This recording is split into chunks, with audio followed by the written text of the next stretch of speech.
Clara Weaver arrived at the Langley Ranch expecting to be just a cook. She was a widow who knew how to work and how to keep to herself.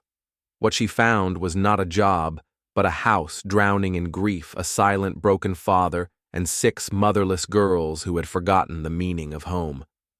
Clara intended to keep her distance to simply earn her wages and move on.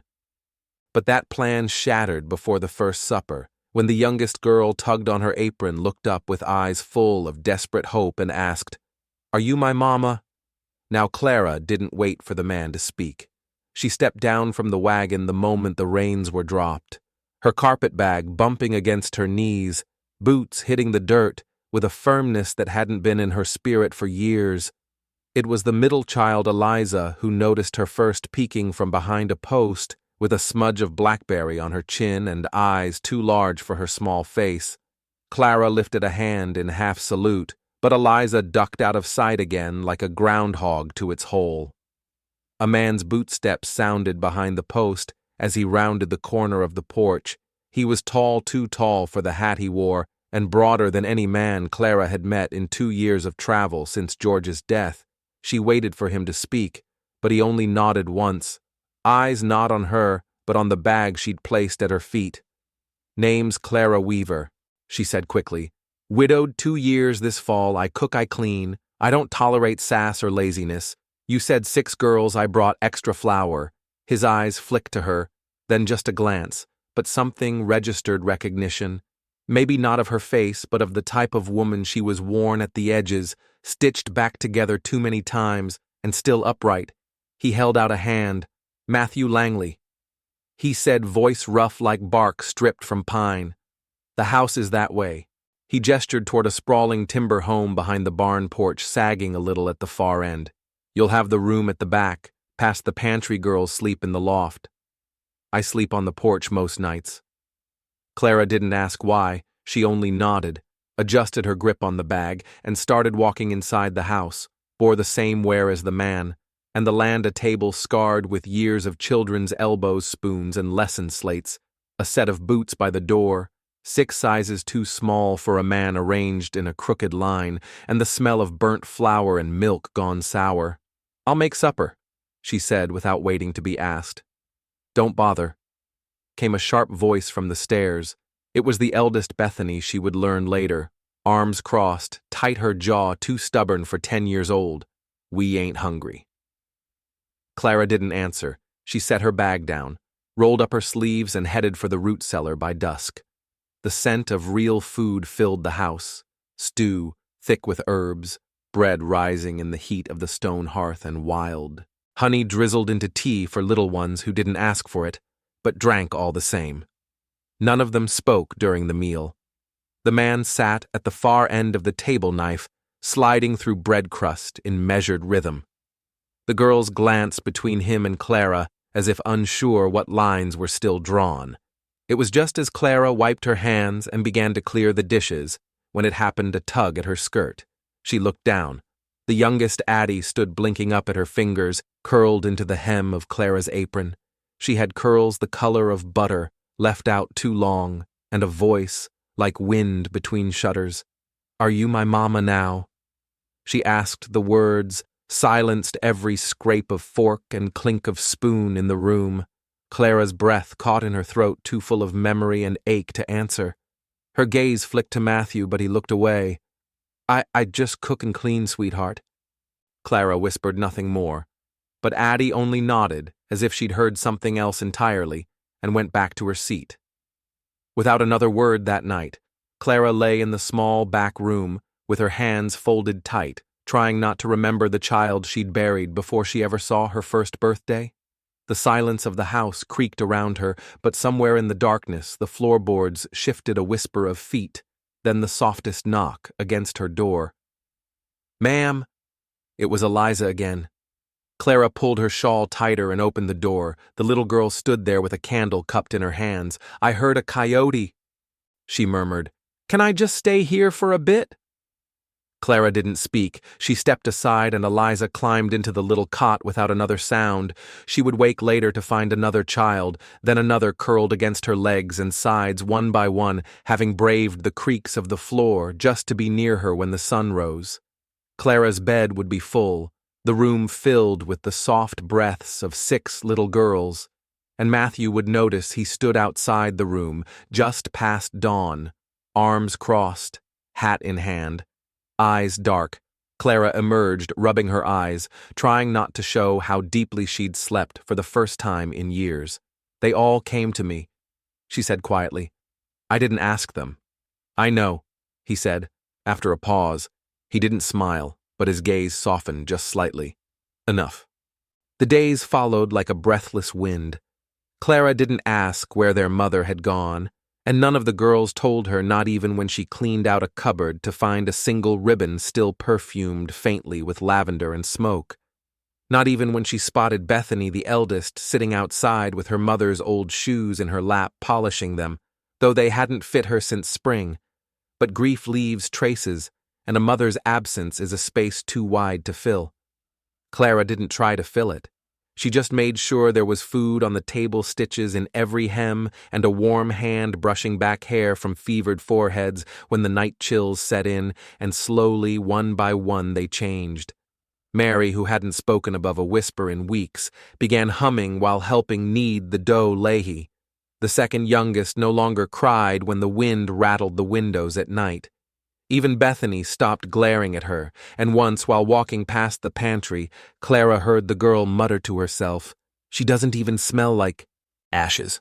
Whatever that meant, it settled like a stone in Clara's chest. The real shift came with the fence. A storm rolled through, tearing half the post line down. Matthew and the eldest boy from the next ranch worked from sun up patching it back together.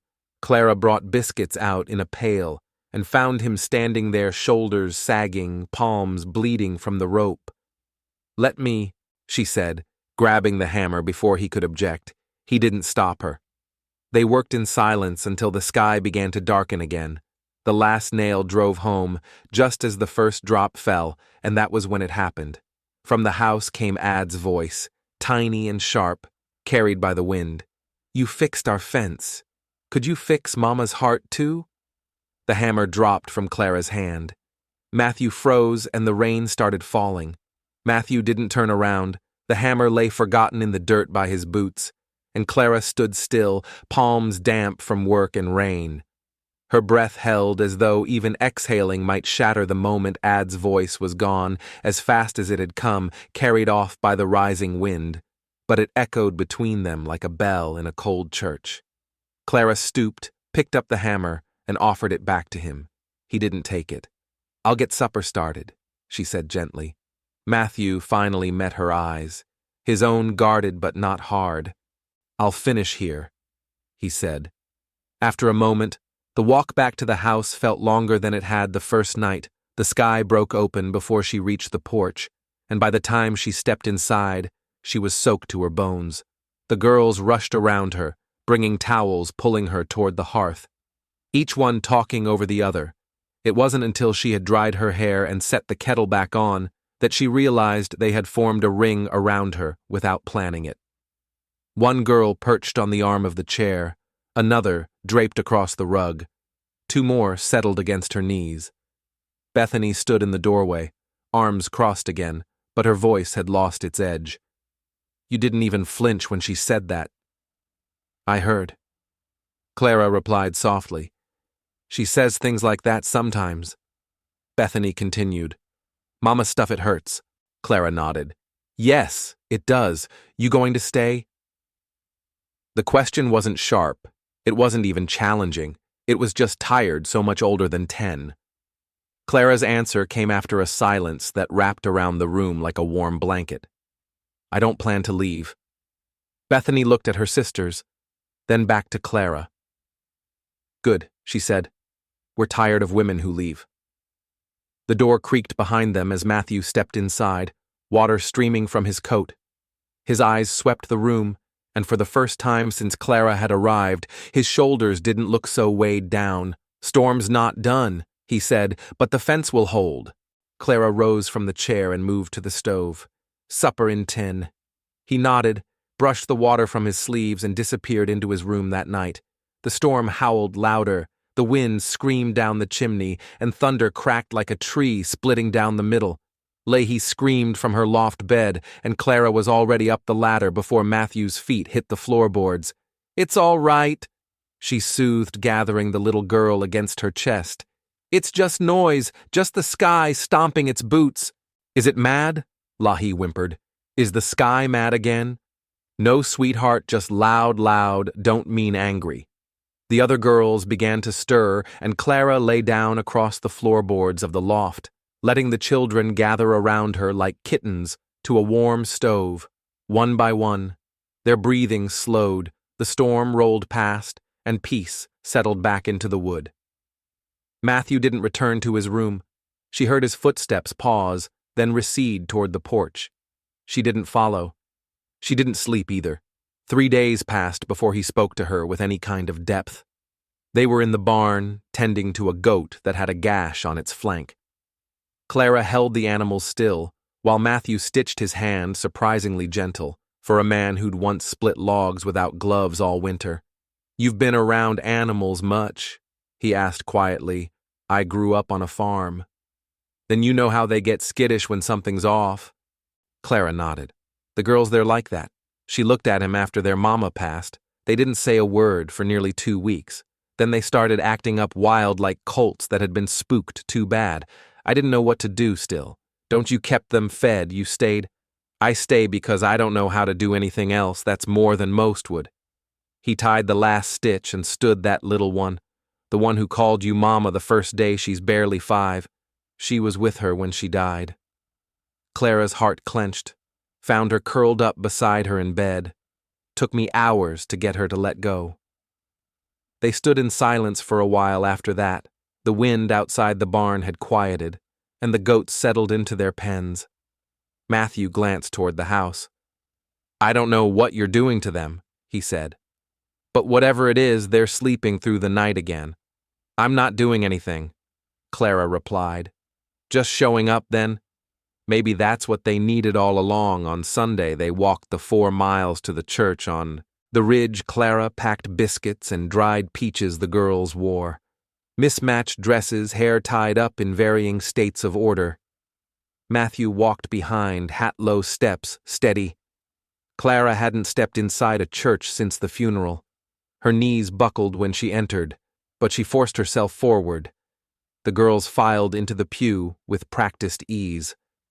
Clara beside them, Matthew settling in at the edge like he might bolt. The pastor was a thin man with kind eyes who noticed the newcomers but didn't make a fuss.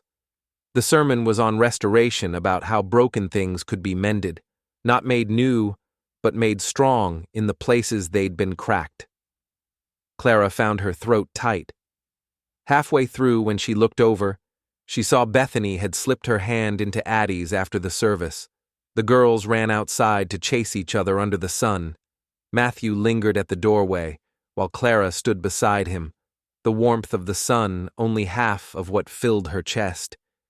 "You used to come here," he asked, "with my husband before he passed." "He was a churchman." "No," she said, smiling faintly, "but he liked the singing." Matthew didn't smile, but the corner of his mouth lifted. "I reckon I can understand that." They stood in silence again until Addie came barreling toward them with wild hair and dirt on her chin. "I found a feather," she shouted, holding it up like a treasure. "A real dove feather." Clara crouched. "Then you better keep it safe." "It's for you," she said, jamming it into Clara's hand. "To keep your heart soft." Clara blinked. "Who told you my heart was hard?" Addie shrugged. "Nobody. I just think it's a little sad, but better now." Matthew watched as Clara tucked the feather into her prayer book, then met her gaze with a look that didn't need words. They walked home slower than they came 2 days later. Clara found Bethany outside with a ragged doll sewing its head back on with thread she'd stolen from the pantry. She didn't say a word as Clara sat beside her. "Her name's Juniper," Bethany muttered. "Mama made her before she got sick. She's lovely. She's been headless since the night Mama died. Clara placed her hand gently over the girl's. Some things take time to fix, she said. Bethy's lip trembled. What if they don't get fixed? Then we hold the pieces. The next morning, there were 2 biscuits left on Clara's windowsill, shaped like hearts, lumpy, burnt at the edges, but perfect. The house began to change. It wasn't sudden. There were no grand declarations or shifts of furniture, no ceremonial turning of a page. It was the small things. First, the way Bethany stopped retreating to the woodshed after chores, the way Rosie began humming again when she set the table. How Addie, once the wildest of them all, now checked the windows for Clara, when the sky dimmed, always waiting for her to come back in from the well, and Clara, though careful, though cautious, began to rearrange herself too. She no longer asked before baking 2 loaves of bread instead of 1. She didn't check to see if Matthew approved when she scrubbed the floorboards on hands and knees with soap made from lavender and pine resin. She started folding the girls' dresses without being asked, and began writing their names by memory on little cloth tags so they wouldn't fight over whose was whose. And Matthew, he stayed mostly quiet, but his silence was not cold like it had been. He began leaving his tools where she could reach them, not locked up in the barn. He fixed the crooked stair she'd stubbed her toe on without her saying a word one morning, without looking at her. He poured her coffee first and handed it over without a sound. It was stronger than she liked, but she drank it anyway. He noticed the next morning it was weaker, and he didn't say anything, but he handed it over again. That small courtesy was a sentence in a book they'd both forgotten how to read. It was 2 weeks after that Sunday service when Clara began noticing what had truly changed. Addie had taken to dragging her blanket behind her like a pup, always ending up curled against Clara's side before breakfast, Rosie. The second youngest had started mimicking Clara's words, "Mind your feet, dear." And that's enough jam for now, and elbows off the table Bethany still. The stormiest of the 6 sat closer during meals now and had taken it upon herself to braid her sister's hair, whispering they ought to look proper for Miss Clara, though she pretended not to care. When Clara noticed one afternoon as Clara kneaded dough with flour in her hair and sleeves rolled up, she caught the eldest girl, Hannah, watching her through the kitchen door. "You all right, sugar?" Clara asked, without pausing her work. Hannah hesitated, then stepped into the kitchen. She looked down at her hands twisting a hem into knots. "I want to learn how to knead, to make bread like Mama used to." Clara's hands stilled. "You sure?" The girl nodded, her cheeks a furious pink. "I've been smelling it every morning and I just want to remember how it felt." Clara pushed the extra dough toward her. "Then let's get your hands messy." And they did, flour on the floor, half a bowl wasted, and dough under fingernails. But Hannah didn't leave her side the whole time. Later that evening, when Matthew came in and smelled the bread, he paused in the doorway and looked at his eldest, with something like pride that hurt just to witness. "You teach her that?" he asked Clara. She already knew. Clara replied. Just needed reminding later. That week, Clara stayed up late sewing in the lamplight. The dresses were beginning to fall apart at the hems, and she'd quietly taken up mending them during her own time 1, 2, 3 in a row. She patched and hemmed by the 4th, her back ached, and the fire was low. A shadow shifted behind her. She turned, startled. Matthew stood there in the dim arms, crossed eyes unreadable. "Didn't mean to frighten you," he said. "You didn't." Just startled as all he stepped closer, just enough to let the light catch his face. "You don't have to do that. I know you're not being paid for mending, I know that too. You're doing more than cooking." Clara set down the needle slow and careful. They needed more than food. He nodded, but the silence between them deepened. Finally, he said, "My wife Elena, she used to do the same, so in the dark until her eyes stung. I'd tell her to stop and she'd smile like I didn't understand a thing." Clara folded her hands in her lap. "Maybe you didn't, maybe not." He turned to go, then paused. "She'd have liked you." Clara looked down at her sewing heart, the tutting. "Thank you," she whispered, but he was already gone. The girls began calling her Mama when they forgot. At first it was accidental, little slips of the tongue in the morning rush. Mama, I mean, Miss Clara, can I have more, or Mama? Rosie took my, oh sorry, each time the air shifted, each time Clara would pause, meet their eyes and say nothing, just offer a small smile or a gentle nod, but they kept doing it and she stopped correcting them. Matthew never said a word about it, never frowned, never looked away. But once after dinner, when Addie said it loudly, Mama, Hannah said I can't have a second roll. Clara turned red and hesitated, but Matthew only looked at Addie and said, Then maybe you ask nicely, little dove. The next day he began chopping wood again, twice as much as needed.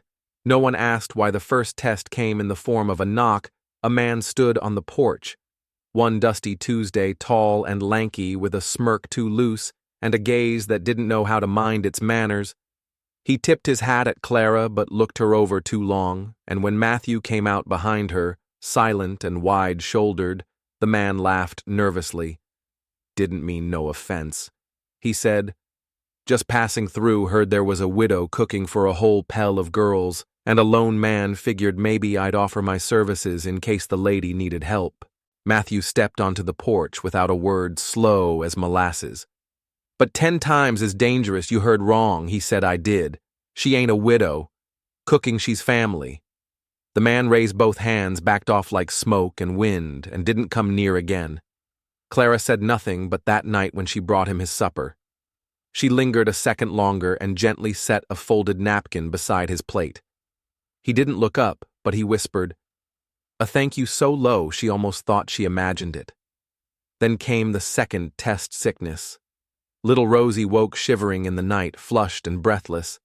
Clara was by her side before the second cough. A cold, they thought, just a cold. But by morning the cough deepened. Her breathing wheezed and her lips turned pale. Clara barked orders like she'd been born in a storm. Boil water, fetch willow bark. Keep the others back. Bethany watched, white-faced, as Clara stripped the girl down, pressed rags to her burning skin, and held her upright so the wheezing didn't drown her. Matthew rode into town in a fury, returning before dusk, with the doctor and more than one bottle of medicine. He paced like a madman outside the door as the girls cried in corners, and Clara sat on the bed with Rosie in her arms, whispering prayers between cool cloths and shivering sighs. She's strong, Clara told them. She's going to be all right. And Rosie was. It took 4 days, but the fever broke when Rosie finally opened her eyes and asked for a biscuit. Clara cried into the sheets and didn't bother pretending she hadn't. That night the girls wrapped around her like roots to a tree, and that was the first night Matthew said the word out loud. Mama, he said, standing in the doorway. She called you Mama just now. Clara nodded. She did. Matthew looked at her, truly, looked at her, the weariness and sorrow in his face slowly giving way to something softer. You all right with that? Clara blinked through her tears. More than all right. He left the doorway, but in the morning there was a small bouquet of wildflowers on the kitchen table, picked fresh, bound with string. No one confessed to placing them there. The world after Roz's fever was different, not in any loud or definite way, but in how the walls of the house seemed to breathe easier, how the laughter returned without being tugged for. Even the rooster crowed less like a battle cry and more like a hymn. Clara began singing again. She hadn't noticed she'd stopped, but the morning after Rosie took her first steps out of bed, Clara found herself humming as she peeled potatoes. Nothing fancy, just a gentle tune her mother once sang, and soon Addie had picked it up from the floorboards, twirling in slow circles in the doorway. Bethany, hands on her hips, whispered, She's never danced before. And Clara, smiling at the bubbling pot, whispered back, Maybe it was just never the right song. Hannah sat straighter at the table these days, and the book she once ignored began to stay open longer. Clara taught her to write recipes and neat script, and the 2 older girls began taking turns reading Bible verses out loud before bed. Something Matthew had tried to do since his wife passed, but it always ended in half silence and too many choked words. Now the house prayed together, and Clara wasn't just leading the prayers, she was being prayed for. Matthew said her name out loud in grace. For the first time one evening, the stew was still steaming, and all 6 girls sat with hands joined when Matthew bowed his head and spoke slowly. "Thank you, Lord, for this meal and for the hands that made it, for Clara, who brings light to this table and steadies what was once so close to breaking." None of the girls lifted their heads, but Clara's heart did. And that night, once the house was still and her lamp dimmed low, she knelt beside her cot and cried, not from sorrow, not quite from joy either, but from the release of something clenched inside her for years. She had come to cook, but the Lord had placed her in the middle of a family desperate to be whole again. There was a letter.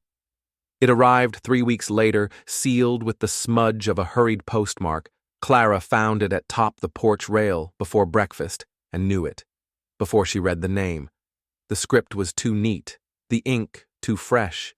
It was from Raymond, her late husband's brother, the one who had written only once since the funeral, the one who hadn't shown up to help with the debt, the burial, the groceries, or the silence that followed every breath she took after being made a widow.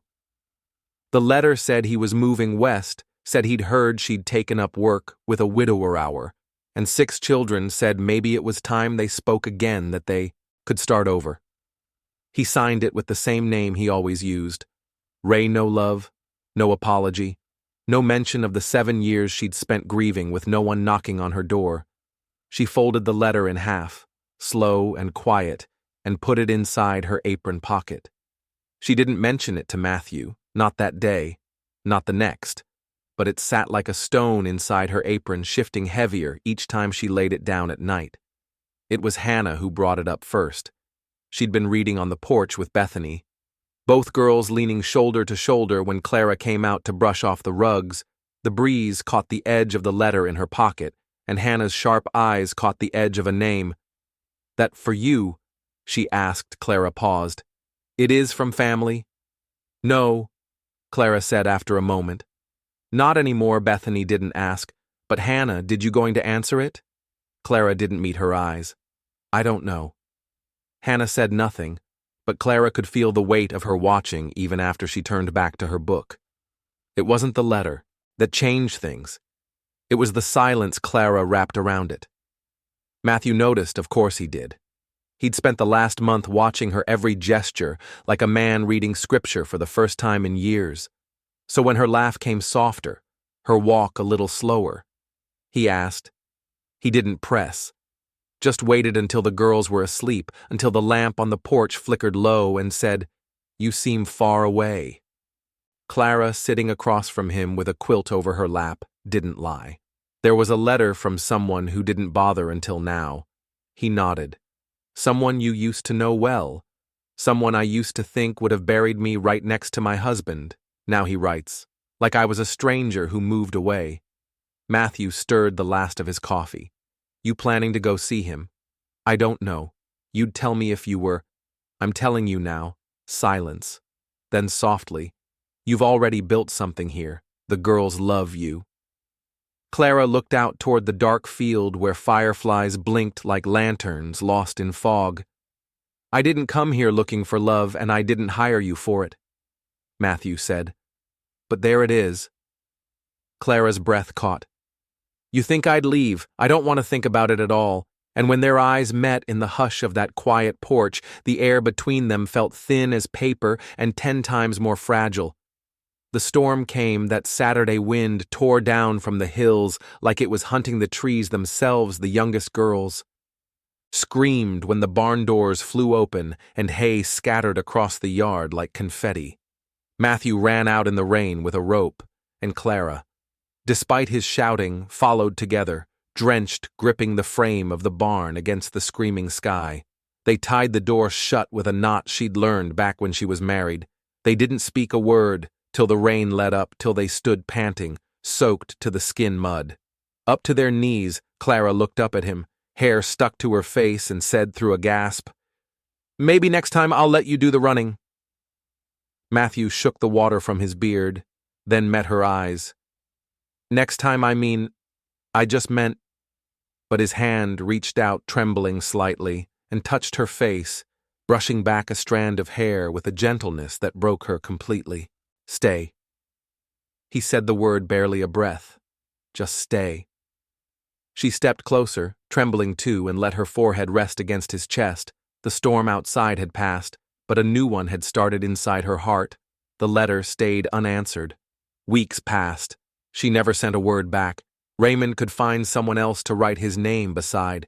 She already had 6 souls whispering, "Mama," when they were half asleep, 6 pairs of arms wrapping around her waist when they needed warmth. 6 little hearts building a home around her presence. She had Matthew too, though neither of them said it not yet. It didn't have to be said. One morning, Claire awoke to find something placed beside the stove, a stack of paper ink and a wooden box. With a brass latch inside the box was a hand-carved spoon. Its handle had her name on it. Below the name etched so gently, it took the right light to read. It was one more word. Family. She brought the box to the table in silence, eyes stinging, and placed it before the girls. Addie leaned over it, giggling. "Mama, that's your name." Rosie clapped. "It's your spoon. Your very own spoon." Clara touched the wood and whispered, "It's more than that." Bethany met her eyes and said, clear as the sun, "It's yours 'cause you're ours." Matthew walked in, then Boots, still dusty for morning chores. He didn't say a word, just smiled soft true, and tipped his hat the day Clara started sewing dresses from leftover flour sacks. Matthew watched her from the doorway of the washroom, like he might start weeping. Just from the sight of it, had gathered the girls around her in a half circle on the rug, each one with a scrap of fabric in her lap and a needle she'd patiently shown them how to thread. Rosie was too little to do much more than tangle herself in string, but Clara let her pretend cooing every time the child made a wild loop. Bethany, ever the precise one, was already mimicking Clara's stitches with the concentration of a woman twice her age. "You're making something out of nothing," Matthew had said later while helping carry in firewood again. Clara chuckled but didn't meet his eyes. "That's what mothers do." He paused, then letting the full weight of those words fill the air between them. Clara hadn't meant to say it. Not like that. It had just come out honest and unguarded the way things had been coming out more and more around Matthew these days, and instead of stepping back from it, Matthew stepped forward. Then, "You are one." He said it like a truth he'd already lived with for weeks, and Clara, blinking, tried to pretend she didn't feel every thread of her soul tighten around the sound of it.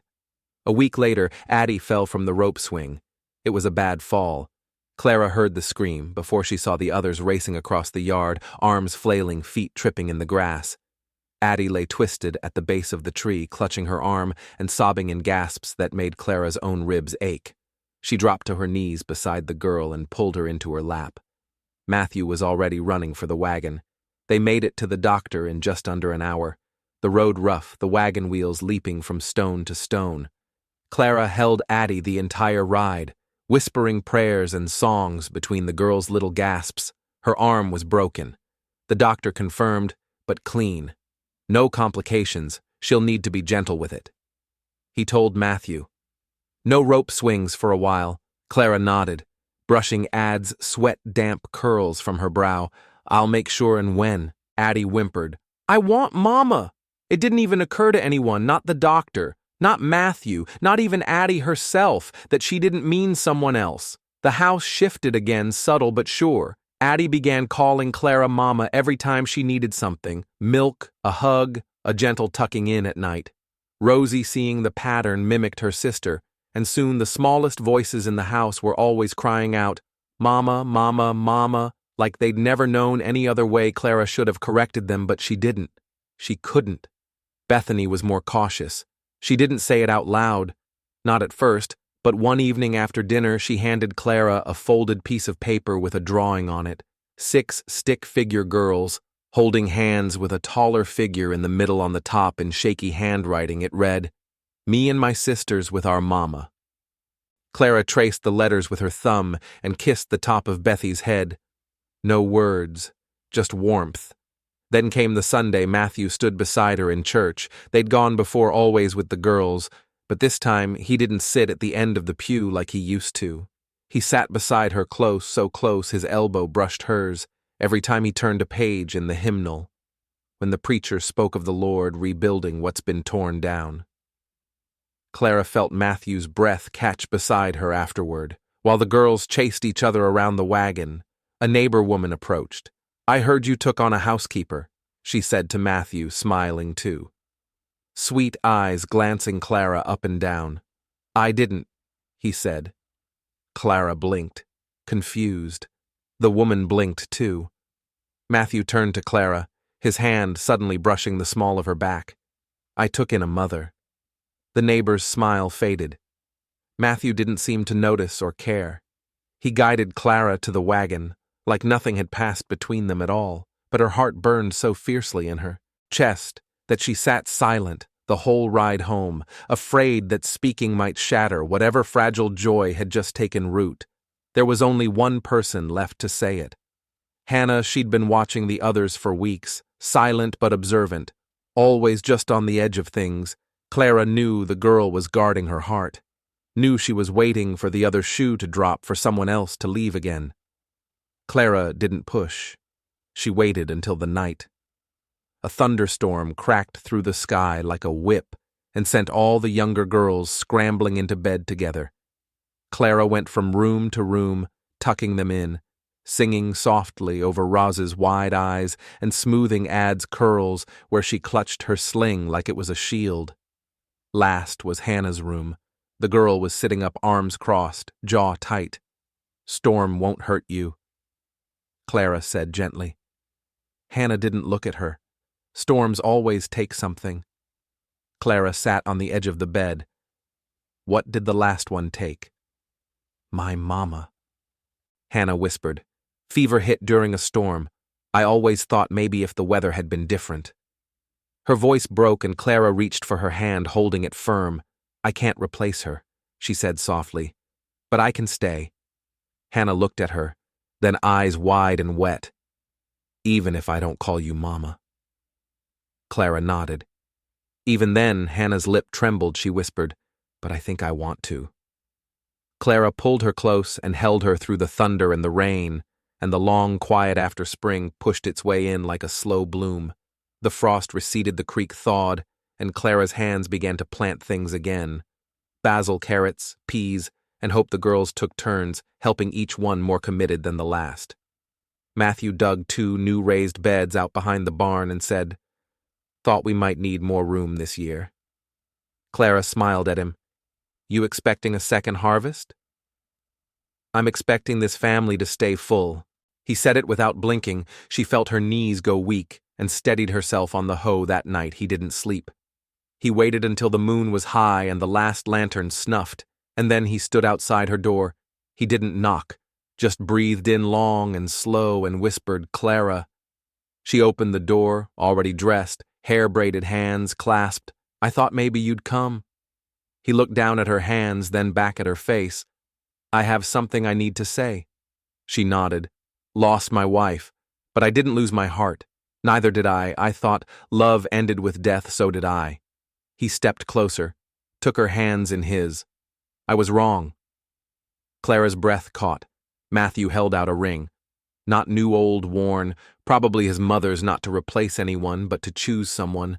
Clara stared at it, then at him, then whispered, "Yes."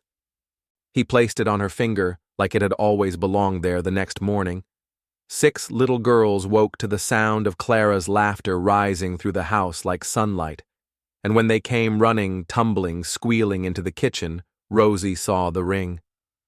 First, she screamed so loud she startled the chickens. Bethany just smiled. "You're really our mama now." Clara scooped them all into her arms. Always was. The wedding was simple, almost accidental, and it fit them better than any grand affair might have. Matthew and Clara stood under the blooming crab apple tree behind the house, its white petals falling like a quiet blessing, and the girls wore matching blue dresses Clara had stitched from old curtains and leftover cotton. The preacher was the same man who had baptized Rosie last year, and he brought along his wife to play the fiddle softly through the vows. There were no guests besides the 6 girls. There didn't need to be. Hannah handed over the ring after a solemn moment of almost dropping it, and Rosie stuffed flowers into Matthew's vest pocket. Like it was a game, Bethany cried so hard, Clara had to hold her hand through the whole ceremony, and Matthew kissed each girl on the forehead before he finally turned to Clara. Hand-steady eyes, clearer than she'd ever seen them. "I promise." He said to keep this house steady, and you safe. Clara didn't try to hold her tears back, and I promised to love these girls as my own. And you, well, as if I'd been waiting my whole life. And maybe she had the first kiss, was short gentle, but the girls shrieked loud enough to wake the hills, and by sundown the new family sat around the table eating stew and cornbread and raspberry pie. Like it was Christmas, but even in joy, life doesn't pause just 2 days after the wedding. A knock came at the door, hard businesslike. Matthew opened it with Clara just behind him. Sheriff Denham stood there, hat in hand, a grave look on his face. "Sorry to interrupt your new start, Matthew, but you've been named in a property dispute." Matthew frowned over what Denham hesitated. "Your late wife's cousin Martin, he's claiming your land was deed improperly. He says your wife inherited it. Not you. Now he's saying it should have passed to her kin, not her husband." Matthew went still. "That land's been mine since I was 17. He has some papers and a lawyer from back east." The girls had clustered in the doorway, listening. Clara moved quickly, ushering them away, but Hannah stayed. "They're not going to take our house," she said, voice flat. Clara didn't answer. Not yet. The next few weeks unraveled the quiet peace. They'd only just sewn together. Matthew traveled back and forth to town, speaking to a lawyer friend, gathering deeds, affidavit testimonies. The girls noticed his absence. Clara filled the gap as best she could. She always did, but there was a tension now in the walls, a fear she could feel in every late night whisper the girls shared under quilts. She'd come to love the sound of their giggles echoing through the wood boards. Now those sounds were quieter, heavier, and through it all, Clara fought the feeling in her chest that whispered, "If they take the land, where do we go?" Then one night, while cleaning out a drawer looking for birth certificates, anything to strengthen the claim, Matthew found something else, something forgotten, a letter unopened. He brought it to Clara in the kitchen. "It's from Ruth," he said, voice rough from a year before she passed. Clara took it, gently, opened the envelope, and read aloud. "Dearest Matthew, if you're reading this, I've tried not to worry you with my thoughts, but I want things in order. Your land was always yours. I know what it meant to you. I never wanted anyone else laying a hand on it, so I'm signing this to put it in writing. I don't trust my cousin Martin. I always had a feeling he'd come sniffing around. I want you to have peace for the girls to grow up where they belong, and maybe someday you won't be alone out there. I hope someone good finds you, someone kind, someone who sees you for the man you are. Love." Ruth. The letter was dated, signed, witnessed by a neighbor woman in the valley. Clara clutched it to her chest. This saves everything. The lawyer confirmed it. The document would hold the challenge collapsed within days, and Martin left town grumbling threats. No one paid any mind to the house stayed theirs. The fields stayed theirs. The creek, the garden, the future. It all settled again under their feet like firm ground.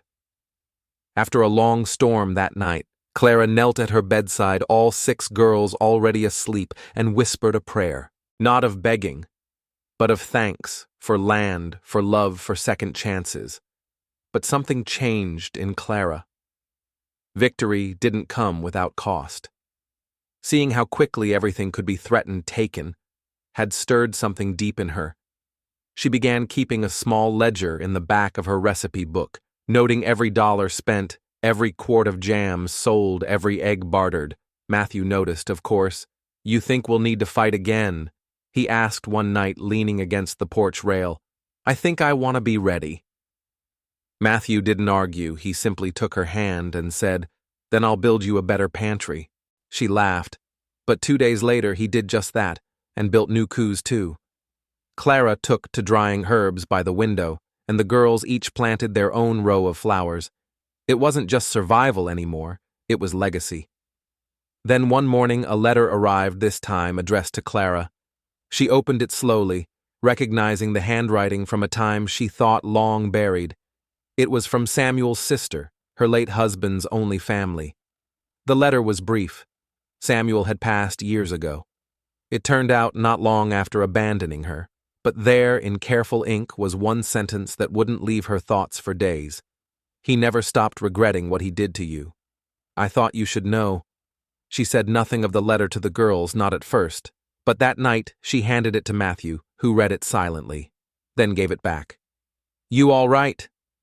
he asked. "I'm better than all right," she said. "I just didn't expect the door to close so softly." Matthew nodded. "You deserve soft doors."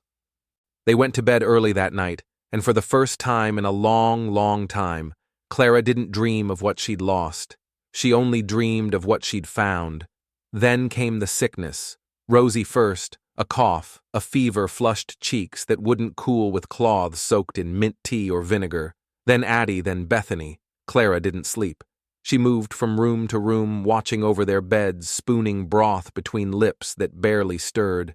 Matthew fetched the doctor twice. The second time the man pulled Clara aside. "This kind of fever. It's running through the valley. You're doing everything right, but it's in God's hands now." Clara nodded. She didn't cry. She went back inside, bathed their foreheads, hummed the hymn her mother once sang over her when she was sick with measles. By the third day, Bethany stirred and asked for water. Clara gave her a whole cup and kissed her brow. Addie followed the next morning. Rosie tiny. Rosie fought longest, but on the sixth night her fever broke. She opened her eyes and whispered, "Mama." Clara sobbed. "I'm here after that." The house was quieter again, not because there was less life, but because every breath felt like a miracle. Hannah, always the watcher, drew a picture the following week of the whole family under a tree. She added halos to the sick girls and gave Clara a crown of sunflowers. "She's the queen," Rosie said, clapping her hands. "No," said Bethany, thoughtful. "She's the roots." Matthew hung the picture over the hearth. "It's not perfect," Hannah mumbled. "No," he said, "it's better. It's ours." And it was spring folded itself into summer like a hymn sliding into its last sweet verse.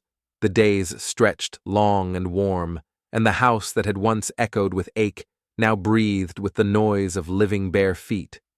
On floorboards, squeals through the fields, soft voices calling out for supper as the sky pink at dusk. Clara stood at the sink one morning washing the last of the breakfast plates when Rosie tugged at her dress and asked in that open-hearted way only a 5-year-old could, "Were you always ours?" Mama Clara blinked, her hands stilled in the dishwater. "No, sweet girl, not always." Rosie frowned, like that couldn't possibly be true. "But I always wanted you," Clara said, "and I think God always meant it to end this way." That answer seemed good enough, because Rosie grinned and ran back outside, arms wide, like she might fly. It had been nearly a year since Clara first arrived, a year since she'd stepped through the door and offered her hands to a man with tired eyes and 6 little girls with hungering hearts. She no longer wore the dark dresses of mourning. She didn't flinch when someone said her name, and she didn't tuck herself into corners like a visitor. No one called her the cook anymore, not even Matthew. Especially not Matthew. He called her Clara and sometimes my wife, and when the girls weren't looking, he'd touch the small of her back, like he couldn't believe she was still real. Their marriage, while simple in ceremony, had deepened in layers. It wasn't a romance born of thunder and fireworks, but one quietly built in the soft hours, over spilled flour and midnight fevers, mismatched socks and broken fences, sorrow shared and laughter traded like currency. But it wasn't perfect. Nothing living ever is there. Were days when grief made Matthew quiet, and nights when Clara sat up worrying over money or a sudden cough in the girls' room, but love had settled in their home like dust on a windowsill, always there, often unnoticed until the light hit just right one afternoon while Matthew was mending the barn roof and the girls were down by the creek catching frogs. Clara sat on the porch with a letter in her lap. It was from her sister Ruth, who lived in Chicago. The letter was warm and full of news. Ruth had remarried, her boys were grown. She wanted Clara to visit. Clara read it twice, then a third time. She folded it carefully and placed it in her apron. The thought of leaving, even for a week, felt impossible, but so did the idea of never going back, of never seeing the city streets she'd walked in her old life, of never saying goodbye to the version of herself she'd left behind. That night, she told Matthew. He didn't flinch. He didn't ask her not to go. He just said, "We'll miss you something terrible."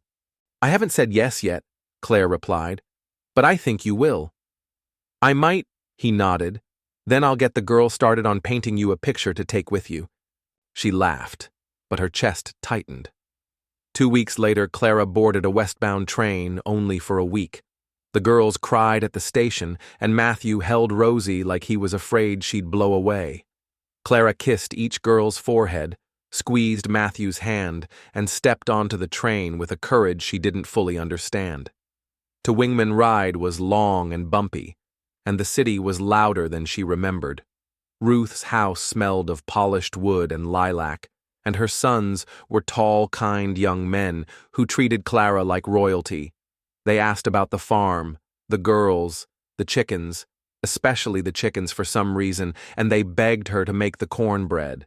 They remembered from childhood visits she did, but her heart wasn't there on the third night. Clara walked through the neighborhood alone. She saw the old bakery, where she and Samuel had once shared bread rolls on chilly afternoons. It had changed hands 3 times since the windows were different. The smell was gone. She didn't cry. She just turned back, toward Ruth's, and watched the stars overhead, soft and foreign like a different sky. The next morning she packed. Early Ruth tried to argue, but Clara just smiled. "My family's waiting back home." The girls had made a banner, "Welcome Home." Mama written in paint and ribbons hung between 2 trees. Rosie had added hearts. Hannah had tried to draw chickens. Bethany glued dried flowers to the edges. Matthew stood beneath it, hat in hand, like he couldn't believe she'd really come back. "I brought cookies," Clara said, holding up the tin. "I brought tears," he said, pulling her into his arms. Later that night, when the girls were asleep, Clara sat beside him on the porch and asked, "Did you ever think we'd get this far?" Matthew didn't answer for a long moment. Then he said, "Every day I thought it'd fall apart." She smiled. "It didn't. No. It didn't fall. Came gently. The trees flushed gold. The mornings were crisp." Clara found herself humming as she worked old songs, new ones. The girls started school, and every morning was a ballet of socks, breakfast, braiding, and forgotten pencils. One night after supper, Bethany brought out a book for Clara to read aloud. The other girls gathered around one, curled under each arm, and Matthew sat in the rocking chair carving a new spoon. The story was about a brave fox who built a home out of nothing, piece by piece, with friends gathered along the way. Halfway through, Rosie looked up and said, "That's us." Clara paused. "What do you mean, sweetie?" "You're the fox," Rosie said, "and Papa is the rock, and we're the home." Matthew looked up from his carving eyes, soft. Clara smiled, pulled the girls tighter, and finished the story. The years unfolded. Winters were cold but full of laughter. Summers busy with canning, berry picking, and birthday cakes. The girls grew tall. Bethany wrote poems. Hannah sketched birds. Rosie made everyone laugh with impressions of the rooster. The younger girls followed their sisters like ducklings, and all of them called Clara Mama, like they'd never known another word. She never corrected them, not once, even when Bethany turned 18 and whispered, "You saved us." Even when Hannah asked, "Do you think my real mother would be proud of me?" Clara said yes, because she would, and because somewhere deep down, Clara had made herself into both the mother who birthed them and the one who'd held them through everything that followed. One cold autumn evening, long after the girls had gone to bed, Clara and Matthew sat beside the fire. He poured them both mugs of cider, and they watched the flames curl and spit. "You think we'll be okay?" she asked. Not because she doubted, but because sometimes it helped to hear Matthew reached over, held her hand. "I know we will." There was nothing dramatic. No lightning bolt, no grand revelation, just warmth, steady warmth, and peace. They sat there long after the fire burned low, listening to the sounds of their home, of 6 soft-breathing girls asleep upstairs, of wind tapping at the windows of a house that had become a family, and when Matthew finally stood, offered his hand, and helped Clara up from her chair. She felt every piece of the journey settle into place like a puzzle. Finally whole. Some years later, a visitor came by an old friend of the sheriff asking about boarding a niece in town. She was new, nervous, orphaned, and looking for work. She had no kin. Clara didn't hesitate. "We've always got room for one more," she said, eyes full of something deeper than kindness, something like memory. The girl was named Elsie. She cried the first night she stayed, the second night too, but by the third Rosie had told her a joke, Bethany shared a scarf, and Matthew built her a small desk by the window. Clara tucked her in, kissed her forehead, and whispered, "You're home now," and meant it. The house grew again. The love grew again.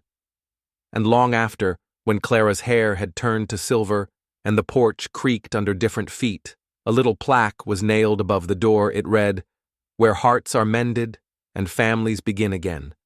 And that's exactly what it had been.